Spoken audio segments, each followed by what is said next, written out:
In the name of Allah, the most beneficent, the most merciful, respected all of my teachers and my dear fellow.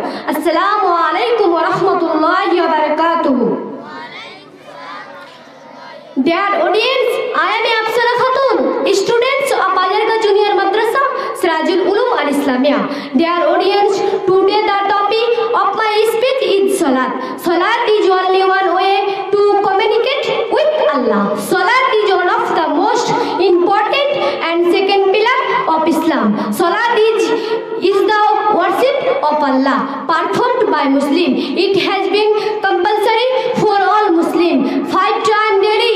It is the first thing to be asked about on the day of judgment. Assalamu alaikum wa rahmatullahi wa barakatuh. Thank you. খুব স্বল্প সময়ের মধ্যে খুব সুন্দর একটা বক্তব্য হলো। তারপরে আমি শুধু আর একজনের কাছে শুনবো, মাহবুবা খাতুনকে বলবো, সে আমাদের মাতৃভাষা বাংলায় ছোট্ট একটা বক্তব্য দেবেন, তারপরে আমরা অতিথিদের কাছ থেকে শুনবো ইনশাআল্লাহ। আসসালামু আলাইকুম ওয়া রাহমাতুল্লাহি ওয়া বারাকাতুহু। নাহমাদুহু ওয়া নুসাল্লি আলা রাসূলিহিল কারীম, আম্মা বাদ। ফাউযু বিল্লাহি মিনাশ শাইতানির রাজীম। বিসমিল্লাহির রাহমানির রাহিম।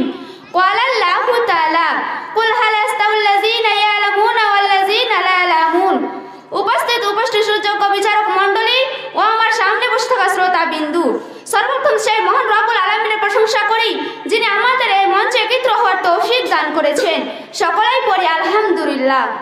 তারপরে আমাদের ধর্মের গুরু ও কর্মের নেতা হযরত মুহাম্মদ মুস্তাফা সাল্লাল্লাহু আলাইহি সাল্লাম এর প্রতি শত সহস্র দুরূদ ও সালাম অবতীর্ণ হোক। আল্লাহুম্মা সাল্লি আলাই, আল্লাহুম্মা বারিক আলাই। আমি আজকে আপনাদের সম্মুখে যে বিষয় নিয়ে দণ্ডমানিত হয়েছি তা হলো শিক্ষার গুরুত্ব। যিনি শিক্ষার মর্যাদা ইসলাম ধর্মে অত্যন্ত গুরুত্বপূর্ণ। এটি মানুষের জীবনের সঠিক পথ নির্দেশনা প্রদান করে, আল্লাহর সন্তুষ্টি অর্জনের অন্যতম মাধ্যম। কুরআন ও হাদিসে তিনি শিক্ষার গুরুত্ব স্পষ্টভাবে উল্লেখ করা হয়েছে। পবিত্র কুরআনের মধ্যে আল্লাহ বলেন, কুল হাল ইয়াস্তাউল লাযীনা ইয়ালামুনা ওয়াল লাযীনা লা ইয়ালামুন। অর্থাৎ, হে মুহাম্মদ, আপনি বলুন, যে জানে এবং যে যারা জানে না, এই উভয় দল কখনো সমান হতে পারে না। তাই অনেক কবি সাহিত্যগণ তাদের উক্তি দিয়ে বোঝানোর চেষ্টা করেছেন।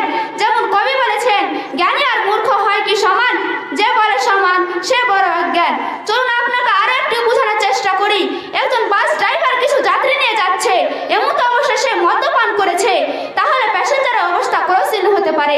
অন্য এক আয়াতে আল্লাহ শিক্ষার গুরুত্ব বুঝাতে আল্লাহ বলেন, ইকরা বিসমি রাব্বিকাল্লাযী খালাক, খালাকাল ইনসানা মিন আলাক।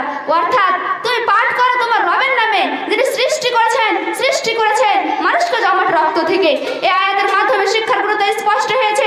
যিনি শিক্ষা মানুষকে আত্মার পরিশুদ্ধি এবং সঠিক জীবনযাপন করার নির্দেশনা দেয়। আসসালামু আলাইকুম ওয়া রাহমাতুল্লাহি ওয়া বারাকাতুহু। ধন্যবাদ।